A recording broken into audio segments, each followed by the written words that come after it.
Hello, this is Jam Master Daniel96, and in today's video, I'll be going over some new information we got on George Lucas's sequel trilogy treatments. And what you see on the screen is something from a new book called The Star Wars Archives, Episodes 1, 2, and 3. So this is a book about the making of the prequels, but the main bit that they really revealed is stuff we got on George Lucas's sequel trilogy ideas, what he would have done if he made the sequel trilogy. So it's pretty interesting. So let's get to it, shall we?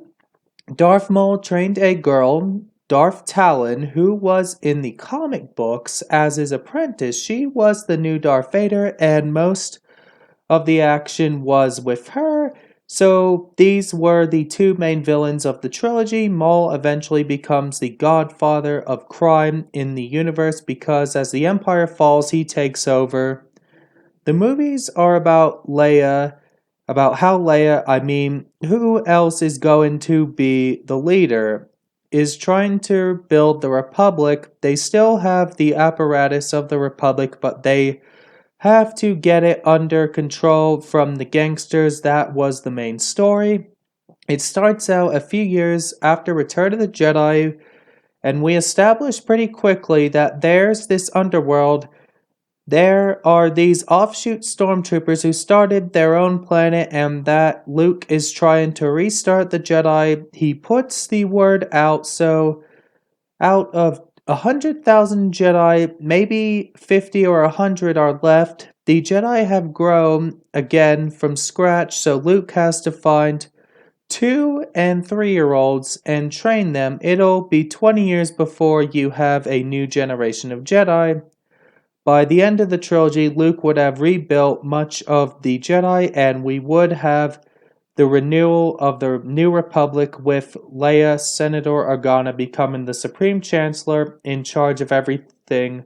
So she ended up being the chosen one. So that's the thing about the George Lucas treatments, that we have recently revealed.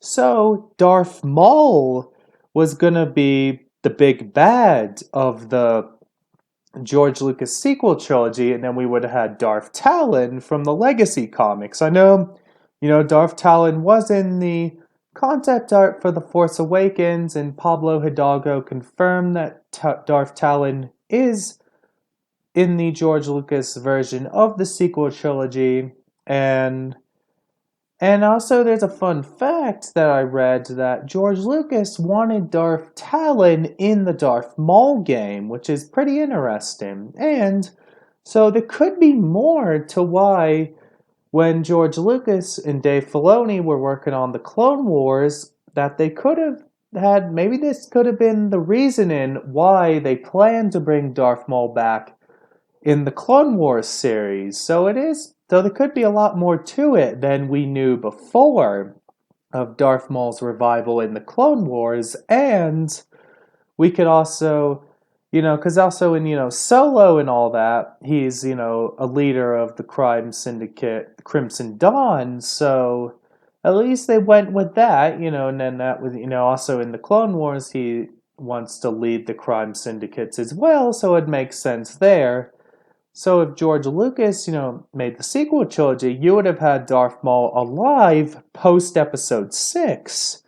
So we would have seen Darth Maul live a lot longer, with the way it's looking with if George made the sequels. And, because obviously in Rebels, Maul dies at the hands of Obi-Wan, so, which is in between Revenge of the Sith and A New Hope. So it looks like Lucas had a lot of plans for Darth Maul.